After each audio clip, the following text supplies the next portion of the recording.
Hello student, good evening to all of you students.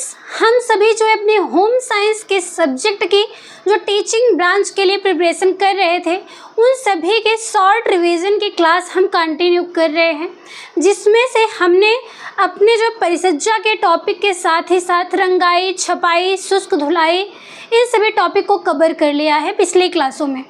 आज की class में हमें शुरुआत करनी है कि जो अपनी कढ़ाइयाँ हैं, परंपरागत कढ़ाइयाँ, पारंपरिक कढ़ाइयाँ, यानी कि जो परंपराओं से चली आ रही हैं, कोई आधुनिक नहीं बल्कि पीढ़ी दर पीढ़ी हमारी परंपराओं में स्थानांतरित होती जा रही हैं, ये सभी कढ़ाइयों के बारे में आज की क्लास में डिस्कस करना है।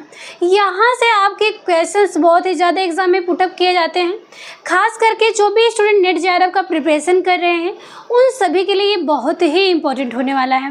टीजीटी पीएचडी में जो है यहाँ पे आपको एक ऑप्शनल सेलेक्ट करने को दिया जाता है, लेकिन वहीं पे जो नेट जेआरएफ का एग्ज़ाम है, आरपीएससी असिस्टेंट प्रोफेसर का है, हरियाणा असिस्टेंट प्रोफेसर का है, इन सभी में यानी कि जो हाई लेवल के जो भी एग्ज़ाम है उसमें जो है अरेंज करने का भी क्रम दे देता है, और फिर जो है इसे मैच दी फॉलोइंग में कई एक साथ दे देते हैं क्वेश्चंस में। इसलिए सभी पॉइंट को कंटिन्यू आप लोग जो है ध्यान से सुनते जाइए, पॉइंट टू पॉइंट नोट करते जाइए, किसी भी पॉइंट को मिस नहीं करना है, ठीक है। देखिएगा यहाँ पे भारत की कुछ पारंपरिक कढ़ाई यानी कि ट्रेडिशनल एम्ब्रॉयडरी ऑफ इंडिया, अपने भारत की जो कढ़ाइयाँ हैं। देखिएगा इसमें सबसे पहले बात करते हैं पंजाब की फुलकारी, बहुत ही फेमस वस्त्रों की कढ़ाई है ये पंजाब की फुलकारी। आप लोग देखे होंगे पंजाब हरियाणा के पटियाला सूट वगैरह जो इतने फेमस हैं, इसमें आप देखते होंगे दुपट्टा उसका कितना हैवी वर्क किया गया होता है, और उस पर जो कढ़ाइयाँ की गई हैं वो सभी जो है फुलकारी के अंतर्गत आती हैं, ठीक है। अगर आप फुलकारी दुपट्टे की कढ़ाई सर्च करके देखेंगे तो वहाँ पे आपको दिखाई देगा। और जो इसमें से क्वेश्चंस पुटअप किए जाते हैं वो क्या है कि पूछा था पंजाब की फुलकारी की उत्पत्ति किस शब्द से हुई है, तो वो शब्द है गुलकारी। फुलकारी शब्द की उत्पत्ति गुलकारी से हुई है, जिसका अर्थ होता है कि खद्दर पर की जाने वाली कढ़ाई। खद्दर का जो कपड़ा होता है आप लोग देखे होंगे, वो खद्दर के कपड़े पर की जाने वाली जो कढ़ाई है उसका क्या नाम था, गुलकारी, और इसी गुलकारी शब्द से फुलकारी शब्द की उत्पत्ति हुई है। आगे देखिएगा पूछा जाता है कि पंजाब की जो फुलकारी है, इस पंजाब की फुलकारी में किस प्रकार के धागे से कढ़ाइयाँ की जाती हैं, तो यहाँ पे आप सिलेक्ट करेंगे रंगीन रेशमी धागे से कढ़ाइयाँ की जाती हैं, ठीक है। जो धागा होगा वो रेशमी होगा और कैसा होगा, रंगीन होगा, और इसके साथ ही साथ जो इस पर चित्र बनाए जाएंगे वो ज्यामितीय होते हैं। ज्यामितीय यानी कि जो चौकोर में होंगे या फिर आयत में, वर्ग में, किसी में भी होंगे, त्रिभुज में होंगे, यानी कि सिर्फ वह लाइनों का प्रयोग करके बनाया गया, वहाँ पे गोलाई नहीं दी गई है। वहाँ पे चित्र जो होगा आपका वो क्या है, ज्यामितीय चित्र होगा। तो पंजाब की फुलकारी में किस प्रकार के चित्र बनाए जाते हैं, ज्यामितीय प्रकार के। इसके बाद है कि बिना नमूना बनाए सीधे वस्त्र पर कढ़ाई कर दी जाती है। इसमें आपसे पूछा जाता है कि पंजाब की जो फुलकारी है उस पर पहले चित्र बना करके उसके ऊपर से कढ़ाइयाँ आप लोग करते हैं, या फिर जो डायरेक्टली वस्त्र पर ही कर दी जाती है बिना चित्र बनाए। तो यहाँ आप सिलेक्ट करेंगे कि बिना नमूना बनाए, यानी कि बिना ही कोई डिज़ाइन बनाए हुए वस्त्रों पे डायरेक्ट यानी कि सीधे वस्त्रों पर ही कढ़ाई कर दी जाती है। ये है अपनी पंजाब की फुलकारी की विशेषताओं में बताया गया है। इसके बाद है कि जो पंजाब की अपनी फुलकारी है इसके प्रकार पूछे जाते हैं, मैच दी फॉलोइंग में पूछा जाता है, या फिर क्वेश्चन पुटअप किया जाता है कि इसमें से ढेर सारे ऑप्शन दिए, फिर पूछा जाता है इसमें से कौन कौन से पंजाब की फुलकारी के अंतर्गत आता है। तो नाम आप लोग एकदम से रट लीजिएगा। इसी प्रकार में है चोप, सूभर, तिलपात्रा, छोबे, सालू, नीलक, थिरमा, और इसके साथ ही साथ कुछ अन्य कढ़ाइयाँ भी डाली गई इसके प्रकार में, जिसमें जो है अपनी दैनिक जो दिनचर्या है उससे संबंधित फल फूल सब्जियों आदि से संबंधित नाम दे दिया जाएगा और उसके सामने बाग शब्द जोड़ दिया जाता है। तो वो सभी कढ़ाइयाँ जो है आपके पंजाब की फुलकारी के अंतर्गत आती हैं। देखिएगा सबसे पहले हम बात करें चोप के बारे में। जो चोप है इसका प्रकार फुलकारी का, वो लाल रंग के कपड़े पर किया, लाल रंग का खद्दर का कपड़ा होगा उस पर कढ़ाइयाँ की जाती है, और इसके चार जो कोने होंगे, दुपट्टा इत्यादि है, चुनरिया वगैरह होती हैं, लाल रंग का है, उसके चारों कोनों पर काले बूटे होते हैं, यानी कि बूंदी बूंदी से उसमें डिज़ाइन बनी होती है, जो बूटे बने होते हैं वो काले रंग के होते हैं। एग्जाम में पूछा जाता है कि जो चोप है उसमें जो है किस रंग के या फिर क्या उसमें अलग से विशेषता होती है या फिर उसमें क्या डिज़ाइन बनाई गई होती है, तो आप ऑप्शन में सिलेक्ट करेंगे कि इसके चारों कोने पर काले बूटे बने होते हैं। और ये चोप है लाल रंग का काले बूटे वाला, ये जो है नानी अपनी नतनी को शुभ अवसर पर देती है। जैसे मान लीजिए नतनी जो है उसकी शादी विवाह कुछ भी हो, कोई फंक्शन हो, तो वहाँ पे जो नानी है अपनी नतनी को ये गिफ्ट के स्वरूप में देती है, उपहार स्वरूप में, जिससे कि ऐसा माना गया है कि नज़र ना लगे उनकी नतनी को। इस अनुसार ये परंपराओं में चलाया गया है ये चोप नामक जो फुलकारी है। ठीक है, अगला है सुभर। सुभर क्या है? ये पीला रंग का खद्दर होता है, पीले रंग पे किया जाता है। इसमें जो दुपट्टा होगा इसके मध्य में बीचों बीच में 5 नमूने, कोई 5 चित्र एक साथ में बना दिया जाता है। और ये जो सुभर नामक फुलकारी है इसे माँ अपनी बेटी को उसके विवाह के शुभ अवसर पर देती है। एक एक पॉइंट टू पॉइंट आप नोट करिए, यहाँ से बहुत ज़्यादा क्वेश्चन पुटअप किए जाते हैं एग्जाम में। ठीक है, देखिएगा आगे। ये तीसरा है तिलपात्रा। तिलपात्रा जो है ये निम्न खद्दर की, यानी कि जो निम्न स्तर का होगा, निम्न कैटेगरी का जो खद्दर होगा उस पर कढ़ाई इस पर की जाती है। और ये तिलपात्रा नामक फुलकारी जो मालिक है वो अपने मालिक नौकर को या दास दासियों को देता है। ये तो आप नौकर कर लीजिए या दास दासी करें, जो उनके यहाँ काम करने वाले हैं उनको जो है गिफ्ट स्वरूप में दिया जाता है, उसका नाम है तिलपात्रा। ठीक है, अगला है छोबे। छोबे जो है इसका सिर्फ नाम और रंग के आधार पर इसे बांटा गया है। जो छोबे है ये पीले रंग के खद्दर पर इसकी कढ़ाइयाँ की जाती हैं। इसके बाद नीलक है। नीलक यानी कि नीले रंग का खद्दर है। इसके बाद सालू।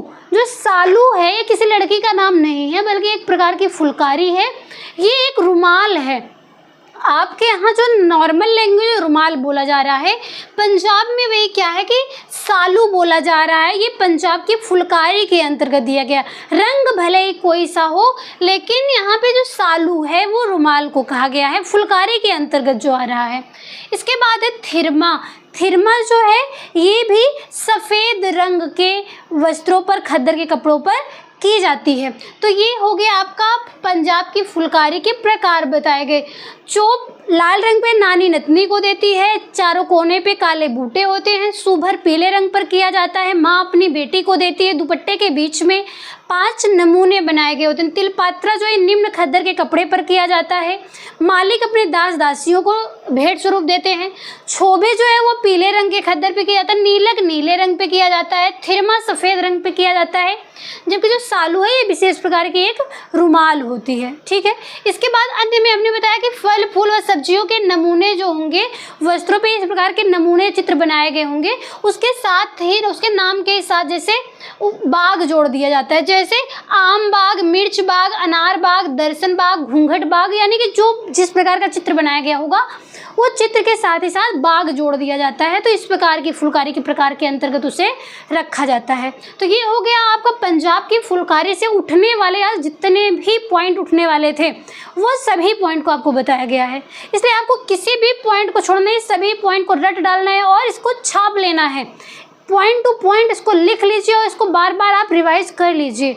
ठीक है, आपके जो है जो ग्रेजुएशन पोस्ट ग्रेजुएशन में जो भी स्टूडेंट हैं उनके जो है एग्जामिनर के द्वारा भी एक क्वेश्चन पुटअप किया जाता है प्रैक्टिकल के टाइम पे, इसलिए इसे किसी भी पॉइंट को आपको मिस नहीं करना है। ठीक है, आगे देखिएगा कर्नाटक की कसूती के बारे में बात की जाती है। कर्नाटक की जो पारंपरिक कढ़ाई है उसका नाम है कसूती। यहाँ से जो क्वेश्चन पुटअप किया जाता है वो पूछा जाता है कर्नाटक की कसूती जो है वो कितने प्रकार की होती है। देखिए, गवंती, मुर्गी, नेगी, मेंथी, ये 4 प्रकार की है। टाँके का प्रयोग किया जाता है कर्नाटक की कसूती के अंतर्गत। कर्नाटक की कसूती, पंजाब की फुलकारी, पा के बाद फा आया, पंजाब की फुलकारी नाम याद हुआ। कर्नाटक की कसूती क से याद हो गया। इसमें जो रनिंग जो इसमें टाँके का प्रयोग किया गया है वो है गवंती, मुर्गी, नेगी और मेंथी, ये इसके प्रकार में बताए गए हैं। ठीक है, एग्जाम में आपसे पूछा जाता है कि कर्नाटक की कसूती के अंतर्गत आने वाले कौन कौन से हैं इसमें से, इसके अतिरिक्त भी कुछ अन्य दे दिया गया होगा, जिसमें से आपको इन चारों में से कोई भी एक नाम सिलेक्ट करना होगा जो उस ऑप्शन में दिया गया होगा। ये गवंती, मुर्गी, नेगी, मेंथी।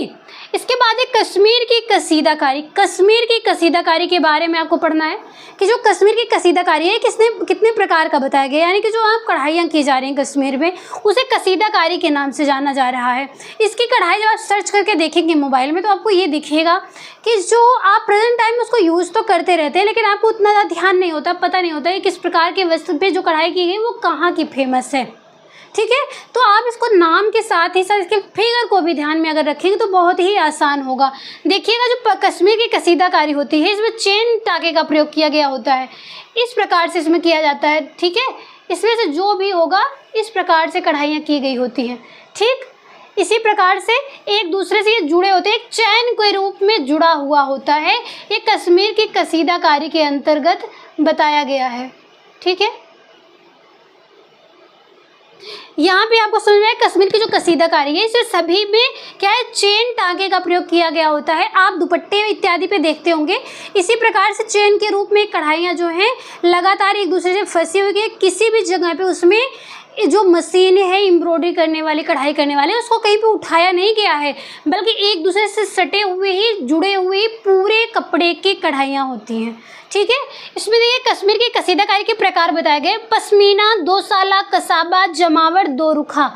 इसमें नाम समझ में आ रहा होगा, पश्मीना आपको बताया गया था। पश्मीना की शॉल कितनी फेमस है, इस पर कितने ज़्यादा ये जो है कॉस्टली होते हैं, क्योंकि इससे बहुत ही ज़्यादा मेहनत की आवश्यकता होती है, बहुत ही महंगे बिकते हैं, ये बताया गया था ना आपको। कश्मीर की कसीदाकारी में पश्मीना है, 2 साल यानी कि 2 सालों की जितना ये गर्माहट पैदा करता है। फिर कसाबा, जमावर और दोरुखा ये वहाँ की पारंपरिक वस्त्रों के अंतर्गत आते हैं। ठीक है, ये हो गया कश्मीर का कसीदाकारी। इसके बाद आप लोग देखिएगा उत्तर प्रदेश लखनऊ की चिकनकारी का नाम सुना ही होगा आपने, बहुत ही फेमस है। उत्तर प्रदेश की जो चिकनकारी है इसका जो उत्पत्ति है वो कब से और कहाँ से हुई है, देखिएगा फारसी शब्द से इसकी उत्पत्ति हुई है। जो फारसी शब्द है वो है चिक। चिक नामक फारसी शब्द से इसकी उत्पत्ति हुई है, जिसका अर्थ होता है कि लकड़ी या संगमरमर पर जालीदार कोई कढ़ाई की गई है। ये हो गया आपके फारसी शब्द चिक का अर्थ। आगे देखिएगा, ये जो उत्तर प्रदेश लखनऊ की चिकनकारी है इसकी जो विशेषता शुरुआत से रही है, प्रेजेंट टाइम में तो अलग अलग रंगों पर आपको कढ़ाई देखने को मिल रही होगी प्रेजेंट टाइम में, लेकिन जो इसका रियल है शुरुआत का जो है, जो इसका ओरिजिनल रूप है वो श्वेत मलमल, मलमल मतलब जो कॉटन के कपड़े होते हैं और बहुत ही सॉफ्ट, देखिएगा श्वेत मलमल के कपड़े पर श्वेत रेशमी धागे के द्वारा कढ़ाई की जाती है। आपसे एग्जाम में पूछा जाता है कि जो लखनऊ की चिकनकारी है वो किस प्रकार के कपड़े पे कढ़ाई की जाती है, तो श्वेत मलमल के कपड़े पे। फिर पूछा जाता है कि इसमें किस प्रकार के धागे का प्रयोग किया जाता है, तो श्वेत यानी कि सफ़ेद रेशमी धागे का प्रयोग इसमें किया जाता है। इसके बाद है कि लखनऊ की चिकनकारी में किस प्रकार के चित्र बनाए जाते हैं। तो ये दैनिक दिनचर्या जो है आपकी हर रोज की, उससे संबंधित चित्र बनाए जाते हैं, जैसे फूल हो गया, चावल, गेहूं के बाल, पत्तियां, ये सभी चित्र जो है कपड़ों पे, वस्त्रों पे बनाए जाते हैं। ठीक है, आगे उत्तर प्रदेश लखनऊ की चिकनकारी के प्रकार बताए गए हैं आपको, जिसमें से इसकी आकृति के आधार पर बताया गया है। कुछ ऐसे चित्र हैं, कढ़ाइयाँ हैं जो चपटी होती है, यानी कि उसमें चिपकी हुई होंगी वस्त्रों में। इसके बाद दूसरे गांठ वाली, जो गांठ के नुमा उभरी उभरी होती है, दोनों ये साइड से उल्टा सीधा कम समझ में आता है। इसके बाद तीसरा है जाली नुमा, जो जाली और नेट का बना होता है। अब आगे ये देखिएगा कि जो चपटी कढ़ाई है लखनऊ की चिकनकारी में, इसमें कौन से और भी बताए गए हैं। चपटे में 2 आता है, एक बुखिया और कटाओ। जो दूसरा है गांठ वाली, इसमें मुर्री और फंदा बताया गया है। ये 2 और ये 2 ज़्यादातर इम्पोर्टेंट ये 4 वर्ड हैं, बुखिया, कटाओ, मुर्री, फंदा। एग्जाम में आपसे पूछा जाता है कि उत्तर प्रदेश लखनऊ की चिकनकारी जो है, अगर यहाँ पे उत्तर प्रदेश भी लिखा हो सकता है, उत्तर प्रदेश की चिकनकारी या फिर लखनऊ की चिकनकारी, कोई भी आपको यहाँ पे देखने को मिल सकता है। तो इसमें पूछा जाता है कि इसके कितने प्रकार हैं, या फिर इसमें जो प्रकार बताए गए हैं वो चपटे के अंतर्गत कौन कौन सा है, गांठ वाली कौन कौन सी है। यानी कि आपको एग्जामिनर किसी भी तरह से घुमा फिरा के पूछ सकता है। आप यहाँ पे इसलिए इसको दोनों को ही अच्छे से याद रखिएगा। चपटी में बुखिया कटाओ, गांठ वाले में मुर्री और फंदा, ये 4 ज़्यादा ही पूछे जाते हैं। कभी कभी आपको ये जाले नुमा, जो जाले या नेट का बना हुआ कपड़ा है, ये चीज़ आपको देखने को मिलती है। इतना समझ में आया आपको। आगे देखिएगा, बंगाल की कांथा की बात करते हैं। आप लोग नॉर्मल गांव में अगर रह रहे होंगे तो आप बिस्तर देखे होंगे, या फिर कहीं पे भी रहे हैं बिस्तर देख रहे हैं, जो महिलाएं जो है गांव की या फिर कहीं की महिलाएं हो, अगर वो क्या करती है, बहुत बड़े घरों में ही आप जाते होंगे तो वहाँ पे आपको सोफ़ा सेट देखने को मिल रहा है, बेड शीट जो है VIP में एकदम मिल रहा है, डल्लफ वगैरह का प्रयोग किया जा रहा है, विशेष प्रकार के फर्नीचर, इसके बाद है टेपेस्ट्री इत्यादि का प्रयोग किया गया है। लेकिन ज़्यादातर घरों में आपको कांथा देखने को मिलती है, लेकिन आप उसको देख रहे हैं लेकिन नाम से नहीं परिचित होंगे। कांथा जिसे बिस्तर आप कह रहे हैं, जिसे आप बिछावन के रूप में प्रयोग कर रहे हैं, कथरी नाम सुने होंगे गांव की लैंग्वेज में, लेकिन हर जगह पे अलग अलग नामों से जाना जाता है। ये है कहाँ की फेमस, ये जो है बंगाल की फेमस है, बंगाल की कढ़ाई के अंतर्गत आता है। देखिएगा इसमें बंगाल के जो कांथा है इसके कुछ प्रकार बताए गए हैं, जिसमें से ये मुख्य रूप से 6 बताए गए हैं बंगाल की कांथा के प्रकार, जिसमें से लेप, और, दुर्जनी, सुजनी, अरसिलता, बेटन, ये 6 मुख्य प्रकार के बंगाल के कांथा के प्रकार बताए गए हैं। एग्जाम में आपसे पूछा जाता है कि बंगाल के कांथा के प्रकार कौन कौन से हैं।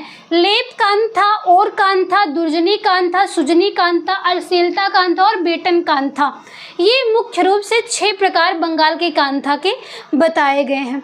आगे देखिएगा, एग्ज़ाम में आपसे नेट JRF में और या फिर इसी प्रकार से कभी कभी PGD के भी एग्ज़ाम में और असिस्टेंट प्रोफेसर के एग्ज़ाम में देखने को ही मिलता है। इसके साथ ही साथ आपको PhD एंट्रेंस का जो यूनिवर्सिटी के अलग अलग एग्ज़ाम होते हैं वहाँ पे भी ये चीज़ें देखने को मिलती है कि बंगाल के कांथा को आप किस प्रकार से बना रहे हो, उसका क्रम अरेंज करने के लिए एग्ज़ाम में दिया जाता है। तो यहाँ पर उसका क्रम देखिएगा आप लोग। पुराने कपड़ों को बेसन से धोना, बेसन से धोना, नॉर्मल जो बेसन आप घरों में यूज करते हैं वो बेसन का प्रयोग जो है साबुन प्रतिक्रम को भी बनाने के लिए प्रयोग किया जाता है, उसमें भी मिलाया जाता है। ये बहुत ही ज़्यादा जो है वस्त्रों के लिए या फिर स्किन के लिए जो है इन सभी में सफाई का कार्य करते हैं, एजेंट के रूप में भी कार्य करते हैं। तो इसी प्रकार से इसमें बताया गया है कि पुराने कपड़ों को बेसन से जब आप धो देते हैं तो वह जो है आपके स्वच्छ हो जाते हैं। इसके बाद रंगीन बॉर्डर, उसका फाड़ना। आप लोग देखते होंगे गांव में जो महिलाएं पुरानी जो साड़ियाँ होती हैं उसको आप इकट्ठा कर रही हैं, इकट्ठा करने के बाद उसके किनारियाँ जो है मोटी मोटी उसको आप फाड़ करके अलग कर लेते हैं, सभी कपड़ों को एक समान नाप का बना लेते हैं। इसके बाद है रंगीन व सफ़ेद धागे को बॉर्डर से इकट्ठा कर लेना। जो भी रंगीन धागे हैं, सफ़ेद धागे, कैसे भी उनको आप इकट्ठा कर लेते हैं बॉर्डर पर से। इसके बाद कपड़ों की परत बनाना और आपस में मिलाना। आप जो जितना भी मोटा आपको वस्त्र चाहिए, यानी कि जो कढ़ाई आप जिस वस्त्र पे कर रहे हैं कांथा के रूप में, उस कपड़े पे जो है आप उसको जितना मोटा अपनी आवश्यकता अनुसार करना चाहते हैं उस हिसाब से आप उसको परत दर परत उसको रख लेते हैं। इसके बाद कपड़ों की परत बनाना और आपस में मिलाना, उसे आप जो जोड़ लेते हैं सुइयों की मदद से, जो है आप उसको दूर दूर टाँके उसमें लगा करके उसको फंसा देते हैं, जिससे कि कपड़े जो है खिसकने ना पाए जो आपने बराबर किया है। इसके बाद सतह का विभाजन, फिर आप जो है उसमें कुछ जगहों का विभाजन कर देते हैं कि इस एक साइड में कब डिज़ाइन बनेगी, ये कब बनेगी, किस प्रकार से उसमें डिज़ाइन वगैरह बनानी है, तो इसे आप जो है सतह का विभाजन कर लेते हैं। फिर विभागों को ज़रूरी डिज़ाइन से भरना, जो भी आवश्यक उसमें डिज़ाइनें हैं जो आप बनाना चाहते हैं डिज़ाइन, वो डिज़ाइन आप उसमें बना लेते हैं। इसके बाद जो जगह बचती है डिज़ाइन बनाने के बाद, कुछ जो बीच का स्थान बचता है उसको ये बीच में बाद में जो है जगह को भर लेते हैं उन डिज़ाइनों के माध्यम से। तो ये बताया गया आपको बंगाल की कांथा बनाने का एक क्रम जो दिया गया है, खास करके इसके प्रकार को आप याद रखिएगा। लेप कान था, और कान था, दुर्जनी कान था, सुजनी कान था, अर्शिलता कान था और बीटन कान था। इतना समझ में आने के बाद आप इसके क्रम को जो है ध्यान से समझ लेंगे। जरूरी नहीं कि एग्जाम में ये 6-7 जो दिए गए वो सभी आए, इसमें से 5 भी पूछ सकता है, 4 ही पूछ सकता है। बस आपको ये सीक्वेंस याद होना चाहिए, किसके बाद कौन सा स्टेप करना है, तो आप उसको आसानी से अरेंज कर लेंगे। ठीक है, हमने आपको पहले ही बताया कि जब भी आप होम साइंस के कुछ इस प्रकार के ट्रेडिशनल या फिर दैनिक दिनचर्या से संबंधित कोई भी टॉपिक अगर आप पढ़ रहे हैं तो आप उसको अपने व्यवहारिक जीवन से संबंधित करके जोड़ करके जब पढ़ते हैं वो आपको आसानी से समझ में आ जाती हैं। आई होप ये पॉइंट जो आपको यहाँ बताया गया वो सभी आप यहाँ पे इसको समझ पाए होंगे कि पंजाब की फुलकारी, उसके प्रकार, कर्नाटक की कसूदी, कश्मीर की कसीदाकारी, उत्तर प्रदेश लखनऊ की चिकनकारी और इसके साथ ही साथ बंगाल की कांथा। नेक्स्ट पॉइंट है अपना जो हिमाचल प्रदेश की चंबा कढ़ाई है। यहाँ पे देखिएगा इसके कुछ विशेषताएं पूछी जाती हैं आपके एग्जाम में कि जो हिमाचल प्रदेश है, ऐसे एग्जाम में ऑप्शन में पूछा जाएगा हिमाचल प्रदेश की पारंपरिक कढ़ाई किस नाम से जानी जाती है या फिर कौन सी है, तो वहाँ ऑप्शन में आपको दिया गया होगा चंबा कढ़ाई। ठीक है, इसके बाद ये कुछ विशेषताएं इसमें पूछी जाती हैं कि हिमाचल प्रदेश की चंबा कढ़ाई की क्या विशेषताएं हैं। तो इसमें देखिएगा जो ये चंबा कढ़ाई है ये पूजा के थाल के लिए कोई तौलिया रुमाल तैयार किया जाता है जिस पर ये कढ़ाई की गई होती है। इस पर कढ़ाई जो की गई उसकी क्या विशेषता है कि ये मध्य में जो रुमाल है, तौलिया है, उसके मध्य में नृत्य के नमूने होने के कारण अष्टनायिका कहा जाता है। इसमें 8 ऐसे नमूने बनाए गए हैं जो आपस में नृत्य कर रहे हैं यानी कि डांस कर रहे हैं, तो इसी की वजह से इसे अष्टनायिका भी कहा जाता है। एग्जाम में आपके मैच द फॉलोइंग में आता है तो हिमाचल प्रदेश के सामने आप अष्टनायिका को भी मैच करते हैं। ठीक है, आगे देखिएगा इसी से संबंधित जो कढ़ाई की गई है, जो डिज़ाइन बनाई गई है उससे संबंधित कुछ बताया गया है जिसमें से रासमंडल, समुद्र मंथन, कुरुक्षेत्र युद्ध, अष्टनायिका, रुक्मणी हरण, कालिया, मिजर मेला, जुलूस आदि। अगर इतने सारे चित्र बने हुए हैं उस तौलिया या रुमाल पे बीचों बीच उस वस्त्र में, तो वो क्या है, हिमाचल प्रदेश की चंबा कढ़ाई के नाम से जाना जाता है। आगे है कि ये जो डिज़ाइन बनाई जाती है इस पे वस्त्र पर उल्टा और सीधा समझ में नहीं आता, ये दोनों ही एक समान होते हैं। आई बात समझ में। अगला है आपका राजस्थान की जो कढ़ाइयाँ बताई गई हैं।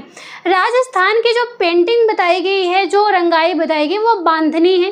राजस्थान की जो प्रसिद्ध है, फेमस, वो क्या है, बांधनी है, जो वस्त्रों की रंगाई की गई है बांध करके उस पर। लेकिन यहाँ पे राजस्थान की कुछ कढ़ाइयों की बात की गई है जिसमें से वहाँ कढ़ाई को 3 भागों में बांट दिया गया है। कुछ ऐसी कढ़ाइयाँ हैं जो पूरे भारत में फेमस है, लोक या भारत काम के नाम से जाना जाता है, और कुछ है वहाँ की धार्मिकता से संबंधित कढ़ाइयाँ बताई गई, धार्मिक कढ़ाई वहाँ की, और कुछ कार्ड कढ़ाई के नाम से जाना जाता है। एग्ज़ाम में आपसे यहाँ से ज़्यादा डिटेल में थियरी नहीं पूछता है, आपसे ये पूछता है कि राजस्थान की जो कढ़ाई है इन सभी में से कौन सा है, एक ये हो गया, और इसके साथ ही साथ कि राजस्थान की लोक कढ़ाई कौन सी है, राजस्थान की धार्मिक कढ़ाई, कॉर्ट कढ़ाई, इस प्रकार से अलग से भी पूछता है। तो राजस्थान की लोक या भारत काम की कढ़ाई में मोची भारत, हीर भारत, एप्लिक वर्क जो है, दबका, मेयो, ये सभी क्या है कि ये लोक भारत काम के अंतर्गत आते हैं। ये कहाँ की है, राजस्थान की ही है। इसके बाद है धार्मिक कढ़ाई में एक पिछवी कढ़ाई आती, पिछवी धर्म के लोगों के लिए, और जैन कढ़ाई है, ये उन्हीं के लिए पर्टिकुलरली नहीं है बल्कि ये क्या है, उस धर्म को प्रेजेंट करने वाली होती है। ठीक है, अगला है कार्ट कढ़ाई। कार्ट कढ़ाई के अंतर्गत 3 आता है, गोटा work, thread work, Salma work. इस प्रकार के कपड़े आप जो है यूज करने के लिए देखे होंगे, इतनी जो फेमस हैं ये गोटा वर्क, थ्रेड वर्क और सलमा वर्क। सलमा वर्क को भी 2 भागों में बांटा गया है, जारदोजी और कामदाड़ी।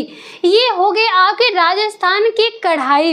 ये थोड़ा हार्ड है इसका नाम, लेकिन आप इसको एकदम अच्छे से रट लीजिएगा। आप लोग क्वेश्चन पेपर सॉल्व साथ ही साथ कर रहे हैं, उसमें भी आप लोग देखते होंगे इनसे संबंधित क्वेश्चन आपके एग्जाम में पुटअप किए जाते हैं। ठीक है। आगे इनकी बात देखिएगा आप लोग कि मणिपुर की कढ़ाई के बारे में बात की गई है।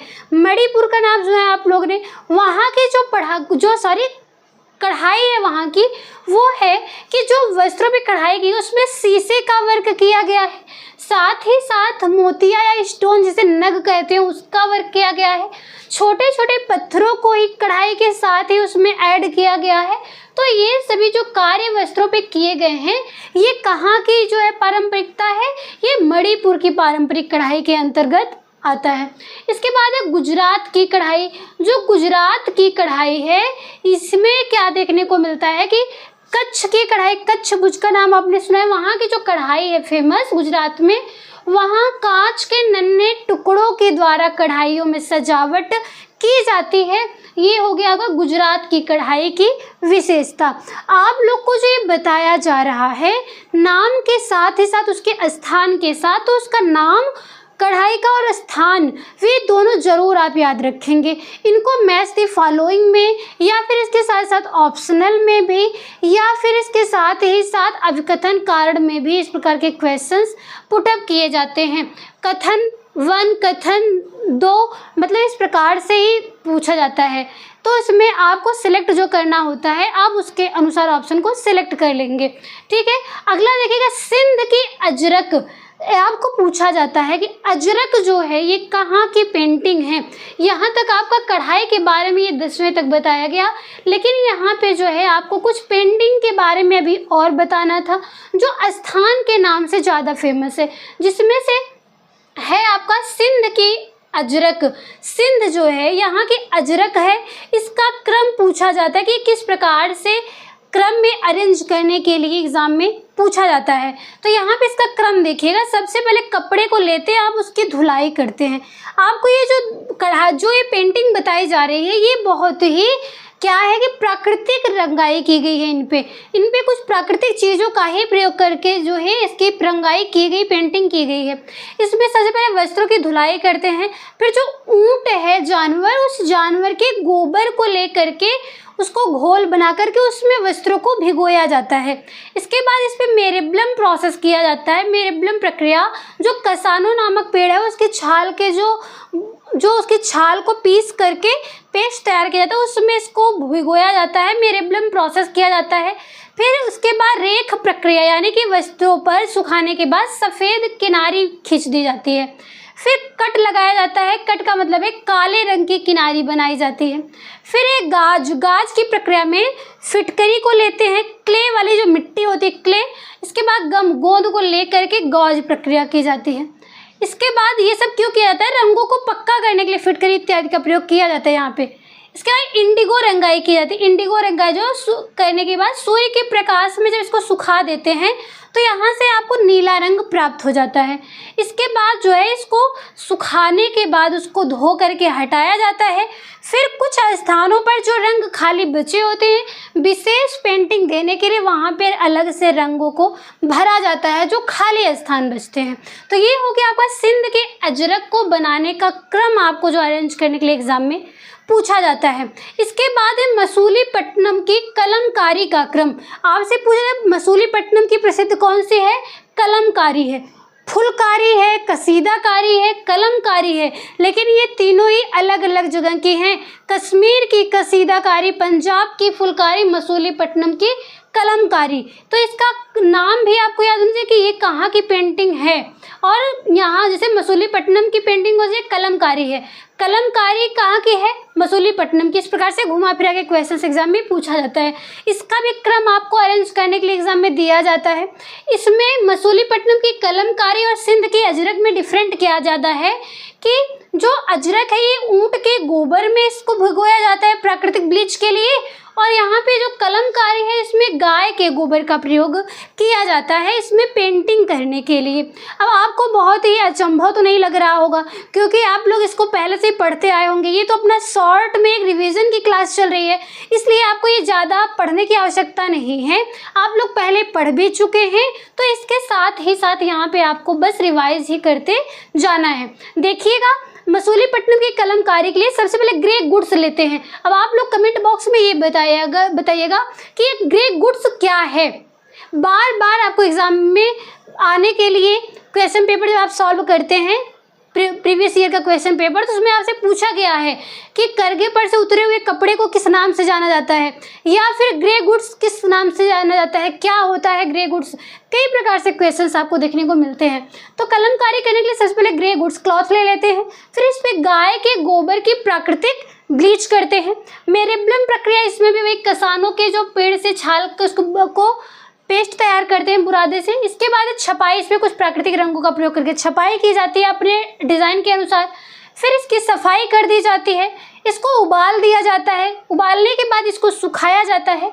फिर इस पे क्या है कि स्टार्च की प्रक्रिया की जाती है, यानी कि कड़ापन, इस पे स्टार्च दिया जाता है, कलफ दिया जाता है। फिर इसमें एलम उपचार किया जाता है, यानी कि फिटकरी की प्रक्रिया की जाती है जिससे कि रंग इस पे पक्का हो सके। फिर लास्ट में इसको धुलाई करके वस्त्रों को सुखा करके तैयार कर लिया जाता है। ये हो गया कि मसूलीपट्टनम की कलमकारी का क्रम। यहाँ से भी एग्जाम में आपको ये पूछा जाता है, ठीक है। इसके बाद आप लोग देखिएगा कि कुछ यहाँ के साथ ही साथ इसके एक पॉइंट और भी आप लोग देख लीजिएगा कि बनारस की ब्रोकेड भी आपसे पूछा जाता है। बनारसी वस्त्र आप छोटे सुने होंगे, इसे आपको जो वस्त्र है बनारस की, ये पारंपरिक वस्त्रों वाले टॉपिक में पढ़ाया जाएगा आपको। लेकिन यहाँ पे कढ़ाई में अगर आप देख लीजिएगा एक पॉइंट और, यहाँ आपने 10 लिखा है, फिर 11वां देख लीजिएगा। यहाँ पे आप अगला पॉइंट देख लीजिएगा, ये है आपका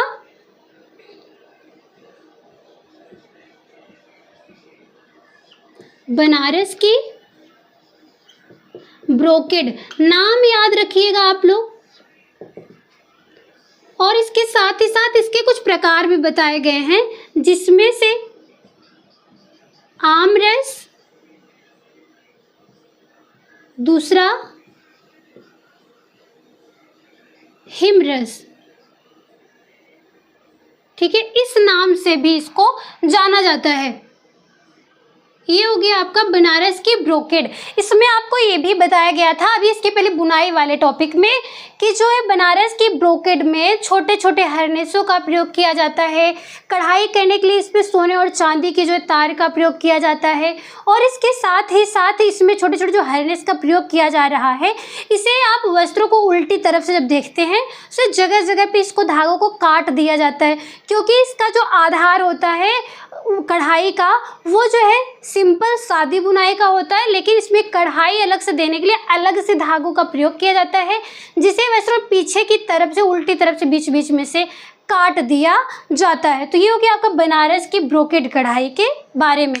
तो आज की क्लास में हमने क्या कवर किया कि ये जो अपने भारत की पारंपरिक कढ़ाइयाँ हैं, इसके बाद आपको ये जो पेंटिंग बताई गई सिंध की अजरक और मसूलीपट्टनम की कलमकारी, इसके साथ ही साथ देखिएगा कि इसके साथ ही साथ कुछ ऐसे प्रमुख व्यक्ति हैं जिन्होंने वस्त्र विज्ञान में अपना महत्वपूर्ण योगदान दिया है। उनका नाम आपको मैच द फॉलोइंग में करने के लिए पूछा जाता है या फिर ऑप्शनल में भी देखा गया है। देखिएगा सबसे पहले नाम आता है दूबराज दास का। दूबराज दास क्या है, इनका क्या कार्य है, ये बालूचरी साड़ी में इनका बहुत ही बड़ा योगदान रहा है। इसके बाद है थॉमस बेल। थॉमस बेल जो है रोलर प्रिंटिंग के लिए फेमस है।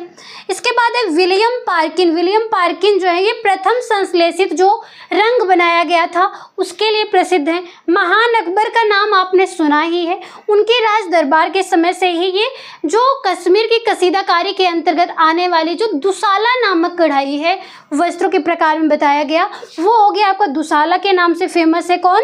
महान अकबर के समय से ही ये फेमस है दुसाला। इसके बाद है ईयू पॉट। ईयू पॉट जो लाइक्रा के नाम से फेमस है। इसके बाद जेबी बम्बर का जो है योगदान क्यूप्रा अमोनिया रेयान के साथ इनका महत्वपूर्ण योगदान रहा है। और चार्ल्स डब्ल्यू किंग जो है वो फैशन ग्रहण सिद्धांत, फैशन एडॉप्शन थ्योरी है, उसमें इनका महत्वपूर्ण योगदान रहा है। चार्ल्स डब्ल्यू किंग, इनका नाम आप लोग जो है चाहे आप इसका पूरे का स्क्रीनशॉट भी ले सकते हैं या फिर इसको आप पॉइंट टू पॉइंट नोट कर लीजिए अपनी नोट्स में। अगर आप स्वयं से नोट्स बनाते हैं तो आपको रिवीजन करने में बहुत ही आसानी हो जाती है और आप उसको अच्छे से समझ पाए होंगे। आपको इस क्लास में किसी भी पॉइंट में अगर कोई भी समस्या हो तो आप कमेंट बॉक्स में लिखिएगा, ठीक है। आपके जो क्लासेस है ये शाम को 7 बजे अपने टाइम पर फिक्स रूप से ही चलती है। अगर किसी भी दिन किसी टेक्निकल इशू की वजह से ही अगर क्लास नहीं चल पाती है तो आपको टेलीग्राम चैनल पर इन्फॉर्म कर दिया जाता है। जो भी स्टूडेंट्स नए हैं वो चैनल को सब्सक्राइब कर दीजिएगा, क्लास को लाइक करके अपने फ्रेंड सर्कल में भी शेयर कर दीजिएगा। टेलीग्राम लिंक से जुड़ने के लिए आपको डिस्क्रिप्शन बॉक्स में लिंक दिया गया, वहाँ से आप जुड़ सकते हैं और वहाँ पे चैनल पे जाकर के आप ऐड हो सकते हैं। और इसके साथ ही साथ जो भी स्टूडेंट अपनी प्रिपरेशन कंटिन्यू कर रहे हैं उनके लिए ये भी बताया जाएगा कि बता दिया जाता है कि जो भी आपका एग्ज़ाम में किसी भी स्टेट का कोई वैकेंसी कोई फॉर्म आ रहा है तो वो सबके प्रिपरेशन के लिए भी आप इसके साथ ही जुड़े रहिए, कंटिन्यू अपनी पढ़ाई को करते रहिए, ठीक है। आपकी क्लासेस जो भी ये चल रहे हैं ये पूरा डिटेल्स में ही बताया गया है। जो आपका जो मेन बुक है वहाँ से आपके नोट्स तैयार किए गए हैं, आप इसको अच्छे से रिवीजन करते रहिए। फिर इसके बाद सिलेबस के अकॉर्डिंग अगर किसी भी स्टेट में पर्टिकुलर कुछ अलग से टॉपिक दिया गया है तो उसकी भी क्लास आपको अलग से प्रोवाइड की जाएगी, ठीक है। आज की क्लास हम यहीं पे कंप्लीट करते हैं, मिलते हैं आप लोग से हम नेक्स्ट टॉपिक के साथ नेक्स्ट क्लास में। तब तक के लिए धन्यवाद।